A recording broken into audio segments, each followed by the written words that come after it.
Welcome to the United States of Tiffany. Our commentary offers a humorous take on wrestling. Please note, we're not bullying or attacking the wrestlers. We're engaging with the choreographed sport and its storylines. Our jokes and observations are about the characters and storylines, not the real people behind them. Tourists and citizens alike, welcome. Enjoy the show, and remember, it's all in good fun.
All right, y'all. I'm not going to keep y'all long. We're going to make this very short and very sweet.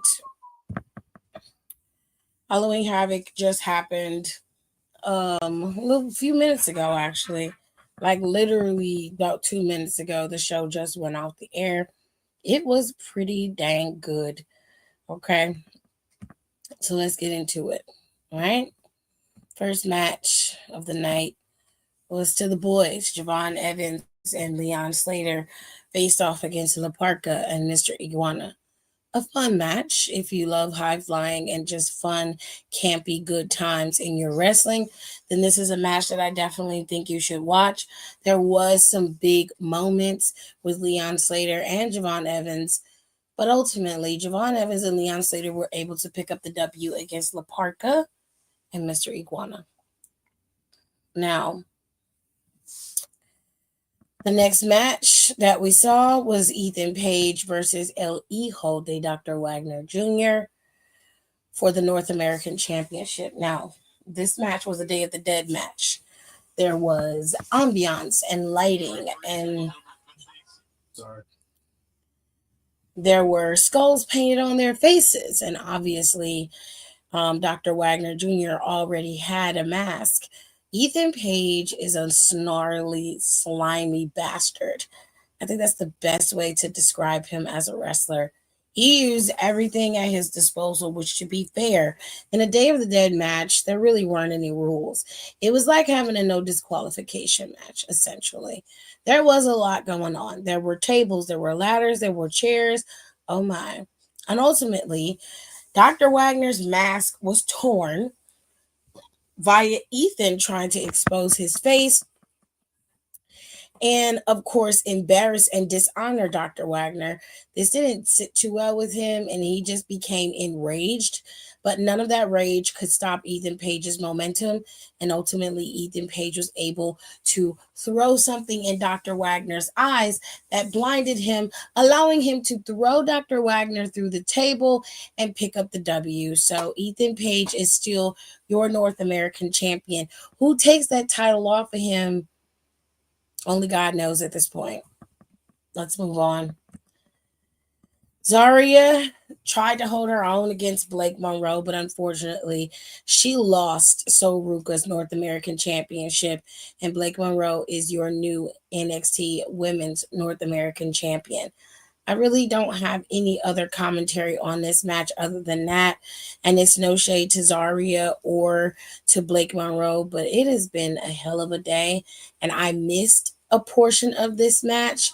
So apologies to you ladies. I am sorry. I usually very much stick out for the girls and at least watch the girls. But unfortunately, I missed a lot of this match. So I can't give you much commentary other than Blake was being Blake. She knocked down Sol Ruka while she was out there, which to their credit, I really don't understand why you would have Sol out there if Sol was incredibly injured the way they are making it out to be. Something just doesn't feel right here. And I can't quite put my finger on it, but I guess once we kind of get down in the dumps, we'll you know, figure it out.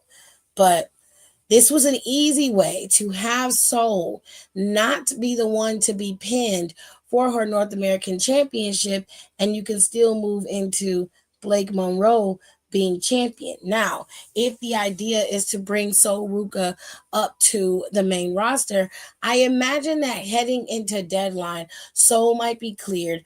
Zarya and Soul will be on the outs, and they're going to be fighting their way out of that Iron Survivor Challenge match, to which Soul could win, or Zarya could win, or Lash could win, or Jada Parker could win, or Lola Vice could win. There are so many options for that Iron Survivor Challenge. We'll get to that in a second. But for everyone, right now, Blake Monroe is your new NXT Women's North American Champion. So, congratulations to you. Moving on to the broken, I'm going to tell you, Dark State got the title back. I don't like it. I don't care for it.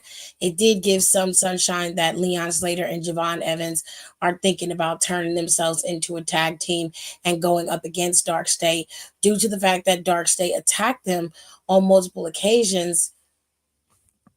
I don't care enough about Dark State to care about them being champions. What I really hate is that in a short span of time, they've been a two-time champion and have really done nothing on the roster in terms of making a mark. Did they have a decent match with the Hardys today? Yes. Yes, they did. But you have to also take into consideration that it was a 4-on-2 match. Let that sink into your brain. In the Broken Rules match, everything is legal, which means all four members of Dark State could intervene and attack the Hardys at any moment, which is exactly what happened. So if you ask me, the Hardys being the older vets in this match, having to fend off four younger guys, and it taking all four of them to take them out, that's a lot. That was a bit much for me, which is what took me out of the match in its entirety. And I really wish that this match was on the Hardy compound, but seeing as how they weren't going to win, I fully understand why it wasn't. Do I think that the Hardys should have passed those titles down to Leon Slater and Javon Evans? Yes, yes, I do. I think that their winning the titles from them would have meant a lot more than taking it off of Dark State. But that's just me, you know? Moving on. These matches are out of order. The women's match actually came first, and then they had the Hardys match with Dark State, which honestly, they should have gave Tatum and JC the second to last match of the night. I'm just saying. This match I actually got to watch, and this match was so much fun. Tatum Paxley is your new NXT Women's Champion. Let that sink into your brain. Tatum Paxley is your new NXT Women's Champion. I am so happy for that girl. All of the hell that Tatum has been through. And this is just character wise, what we've seen in terms of her progression, her growth, and her ability to adapt and be well advanced in that ring and not getting the real shine that she rightfully deserves. Tatum was able to come in and beat JC Jane. Now, I don't like JC Jane, okay, but I will give JC Jane her props. As a champion, she was not half bad. Did she move a bit how her mother,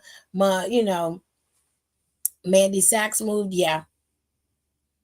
Yeah, Mandy Rose, Mandy Sachs, call her whatever you want. She moved exactly like her. She learned from her, so she just took her playbook and ran with it, okay? Did she do that? Yes, she did. Well, should she have done that? I mean, she's a heel and it worked. She was able to be champion, something nobody expected of her. And now Tatum is fucking champion. I can't believe that Tatum Paxley is champion. But I want you guys to remember something that happened in that match. I'm going to tell you. At the end, Tatum Paxley, she hit that 450. She should have won the match then. Just saying. But all of the members of the Culling and Fatal Influence were banned from ringside because they kept interfering. Okay. Now, because of their interference, the Culling decided to come back out there. The referees all surrounded them and blocked them. Fatal Influence jumped on their back. Izzy came up with the belt and looked like she was going to hit Tatum with the title, but she ended up trying to knock out JC Jane, who inadvertently ended up forearm hitting Izzy in the face. This allowed Tatum to get off her finisher, cemetery driver. I want to say it's a cemetery driver. I could be wrong, but please correct me. She got off that driver and she was able to get the win. The ref counted, match was over. Tatum Paxley is your new NXT Women's Champion. Let me say it again. Tatum Paxley is your new NXT Women's Champion. The only thing that I hate about this is that Shotzi, Gigi, and Lyra couldn't be there to celebrate with her because all three of those women were a major part of her journey in that ring and in her character work. And they do deserve to be there. And I'm sure they called her and congratulated her and everything, but I hate that they couldn't be there with their homegirl. I really do. But my God, today, Shawn Michaels' bald-headed ass swerved us again. Now, everybody was a little worried about this match because we know the cardinal rule. Whoever has the momentum going into the pay-per-view usually suffers the loss, okay? They're usually the one that suffers the loss. And for the most part, that is true. But this time, in Dark State's defense, Ethan Page's defense, and even in Tatum Paxley's defense, all three of those people, all three of them, including the team of Dark State, had the momentum going into this PLE. And all three of them won their respective matches and either got new titles or retained their titles. So, given what we saw on Tuesday with Ricky Saints and Trick Williams, by the logic of what we saw tonight with those last three matches, it would stand to reason that Ricky Saints would retain his championship, and that he did. Not gonna lie, Trick Williams pulled out every trick in the book other than bringing in that raggedy-ass lawyer he had in TNA. He definitely tried to cheat, tried to use the title. He did everything he could, but Ricky Saints was resilient and immediately was able to thwart everything that Trick Williams was throwing down. Trick Williams suffered a nasty DDT and lost. It was 1, 2, 3, and your reigning defending champion is still Ricky Saints. Now, for whatever reason, Booker T was all in his feelings about Ricky Saints' attire. To be quite frank, I loved the chest piece. I thought it was over the top, but it fit Ricky. He had the chains and stuff in his gear. The design of the chain was in his gear. If you paid attention, it was all cohesive. I fucking loved it. I loved it. I was like, oh, gold is definitely Ricky's color. And I hate the NXT belt is silver because that gold would pop off of Ricky. You know what I'm saying? All in all, I would say overall, Halloween Havoc was a stellar show. It was solid from point A to point B, and the crowd was readily behind Tatum Paxley. They love Tatum, and they're very glad that she won. And I'm glad she won too, because it is time for a change in the guard. It's time. Okay?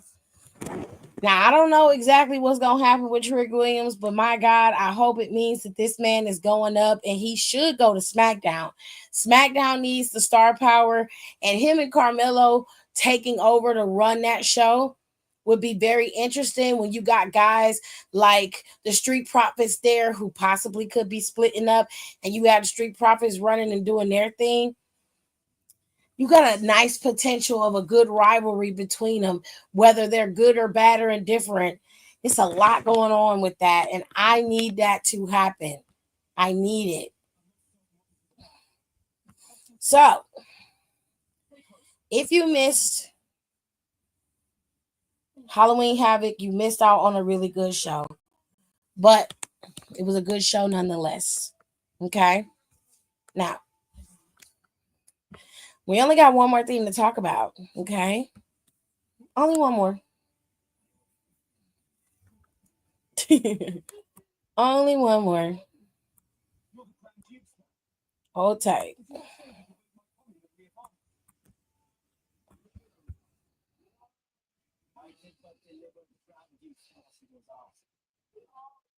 My face is breaking up. Anywhoosies.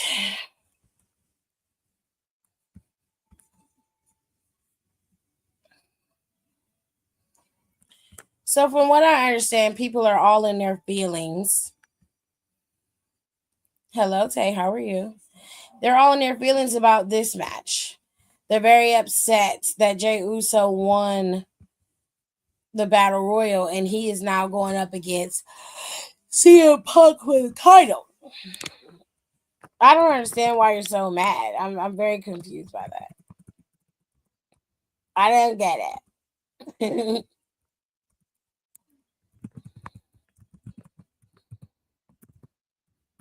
I'm very confused. They seem to be very much in their feelings about it. They're angry that he is the one who's going to be competing against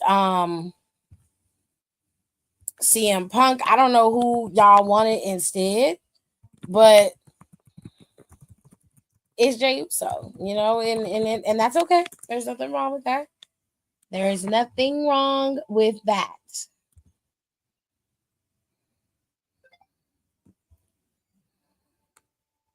I'm looking for the last graphic they just came up with for Saturday Night Main Event. I don't think they put Tiffany Stratton and them's graphic up there yet. But the match has been made. So we got two matches here set for the Saturday Night Main Event. Saturday Night Main Event is on November 1st. You'll have SmackDown in Salt Lake City, Utah. Then Saturday Night Main Event the next night is going to also be in Salt Lake City, Utah. So for right now, there are two title matches for the main championships on the line. Okay, so you have CM Punk facing off against Jey Uso for the World Heavyweight Championship, the newly vacated World Heavyweight Championship. And then you have Cody Rhodes facing off against Drew McIntyre for the WWE Championship once again. Now, there was another match that was made. Tiffany Stratton will compete against Jade Cargill after her vicious attack this past Friday. The match was made, and Tiffany vowed that she would compete against Jade next Saturday, even if it killed her. She's not going to be 100%, and you know that Jade Cargill is going to definitely attack that girl's leg and take her out, which I don't care about. Do it. Take her out. Anyways, so it's going to be Tiffany Stratton versus Jade Cargill for the WWE Women's Championship at Saturday Night Main Event. They usually have either 4 or 5 matches on the card. Don't know if they're going to add another one, but they may add Damian Priest and Aleister Black to that card. Who knows? Or they may have them fight on Friday night. We never know. But you could also add Stephanie and Roxanne if they wanted to that match as well. And then you also have Nikki Bella creeping around there. Might turn that into like a tag team match. You never know what WWE is cooking up in the kitchen. Okay, you never know. But for now, ladies and gents, that is it. That is all. I really don't have a lot to tell you guys. There's not really a lot going on, but that is the next PLE that we have. Now for NXT, they have 2 new PLEs. So we have a TV special, a 2-week TV special called NXT Gold Rush, which they've done for the last couple of years. It's going to be between the week of November 18th, I believe. Let me see. I want to say it's going to go from November 11th to November 18th. Because those are the two Tuesdays in the middle of the month. If I'm wrong, y'all know what to do in the comments. You can always correct me. But NXT Gold Rush is happening, which usually means that somebody either is going to become a challenger or they're going to be putting their titles on the line.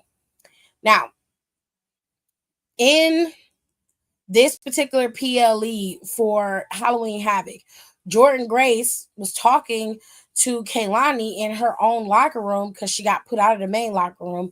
And Kaylani was being a bitch. Let's just call it what it was. Kaylani was being a bitch. Because of that, the bitch got slapped. Santino Marella made the match, and it is Jordan Grace versus Kaylani Jordan for the TNA Knockouts Championship. That is going to be on Tuesday. And Tavion Heights and Miles Bourne will compete against each other on Tuesday as well. So you got some nice matches leading into NXT. As always, we're going to end it with the rest of the PLEs that are coming. NXT deadline is going to be on December 6th. That is where they have the Iron Survivor Challenge for both the men and the women. The Iron Survivor Challenge allows for them to have a contract to compete. I believe it is at Stand and Deliver, or whenever they decide to use it, they will be able to compete for the big kahuna, the WWE NXT Championship. As far as I know, it's exclusively for the bigger titles. I don't remember it being for anything else. Now, WWE main event, WWE has Saturday, December 13th in Washington, D.C. as John Cena's farewell match. No one knows who his final opponent will be, but we all know that that's going to be his final match, this final round knockout, okay? Curious as to who that final match is going to be against, but it is who it is. As far as our counterparts in AEW, their next big four-way is AEW's Blood and Guts, which is supposed to be on Wednesday, November 12th. That is next month in about 3 weeks. Yeah, it's going to be about 3 weeks from now. And then they also have their end of the year PLE Full Gear, which is going to be on November 22nd. And then we have WWE's Survivor Series, which is going to be their second to last show, big show of the year. Okay. Yeah, it is on her birthday. Blood and Guts is on Nicole's birthday. And John Cena's last match is the day after mine. Nicole and I are a month apart, by the way. She's my twin. Hello, Nicole. So those are all of the shows that are going to be going on for the next couple of months. Also, down for the count, guys, we're going to be taking a break. We always take a hiatus every single year right after Survivor Series. So when Survivor Series is up, the podcast will take a quick break and we will be back and rolling sometime in January every year. Okay. What else do you need to know? There is a schedule for next year's Road to Royal Rumble, and they're going to be overseas starting early in January, going all the way to almost to the end of January. I don't think they're coming back to the States until early February, okay? They're going to be all in the UK and in Saudi Arabia for the first half or the first month of 2026. So be prepared, okay, for a lot of early shows on that whole month. All of the Raws are going to be on at 4 o'clock in the afternoon, okay, because they're all overseas. All right. So prepare yourself for the new schedule going into January. April 19th and 18th is going to be WrestleMania Vegas Part 2 in 2026. And there you have it, ladies and gentlemen. That is everything. And then the last thing that we know for sure is that next year, Money in the Bank will be in New Orleans. And they're going to be in September 6th of 2026. Don't ask me why. I don't know why. But I have an inkling. And we're just going to leave it at that. Anyways, Wrestle Eats is coming. It is coming along. Gerard and I have recorded at least one half of Wrestle Eats, and then we're going to do the second half very soon. So everything is coming along just fine. I'm going to post some clips in a very, very soon on my shorts for YouTube so you guys can kind of see what we're doing and where we're going. I appreciate you guys for being here. I know that it was a lot and I was a little dry, but today has been a day. I love you guys very, very much. I will see you guys Monday after Monday Night Raw, and we'll talk some more about what's going on, because Saturday Night Main Event, next Saturday, we will crown a new World Heavyweight Champion. Who that champion is, well, I guess we'll have to wait and see. With all that being said, I'll see you guys on Monday. Have a good night, ladies and gentlemen. And go watch Halloween Havoc if you haven't watched it. It's a good show. Thanks for tuning in. Don't forget to rate, comment, and subscribe for more wrestling content. Check out our merch and consider becoming a member for exclusive perks, special emojis, and members-only content.